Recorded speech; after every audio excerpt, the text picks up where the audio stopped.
আসসালামু আলাইকুম।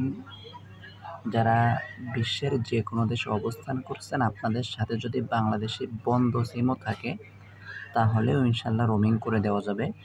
আরেকটা বিষয় আমি বলি, যারা দেশে আছেন, তারাও যদি চান যে দেশ থেকে রোমিং করে বিশ্বের যেকোনো দেশে যাবেন, তাহলেও খুব কম খরচে ইনশাআল্লাহ রোমিং করে দিতে পারবো। এছাড়া যাদের রোমিং করা সিমের জন্য ডলার লাগবে, তারাও আমার সাথে যোগাযোগ করতে পারেন।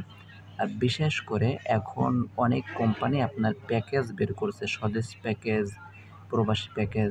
এইগুলা নেওয়ার পরেও যাদের রোমিং অ্যাক্টিভ হচ্ছে না, তারা আমার সাথে যোগাযোগ করতে পারেন। ইনশাআল্লাহ আমি তাদের রোমিং অ্যাক্টিভ করে দেব। কারণ অনেক সময় আমি অনেক কাস্টমার পাইছি এমন যে তারা রবির স্বদেশ প্যাকেজ কিংবা গ্রামীণের প্রবাসী প্যাকেজ কিনছে, কিন্তু রোমিং অ্যাক্টিভ হয় নাই। সেই ক্ষেত্রেও ইনশাআল্লাহ আমি অ্যাক্টিভ করে দেব। এছাড়া যদি কারোর রোমিং সংক্রান্ত কোনো প্রশ্ন থাকে, আমার স্ক্রিনে দেওয়া হোয়াটসঅ্যাপ নাম্বারে ভিডিও কল দিন, আমি সব কিছু বুঝাইয়া দেবো ইনশাআল্লাহ। ধন্যবাদ।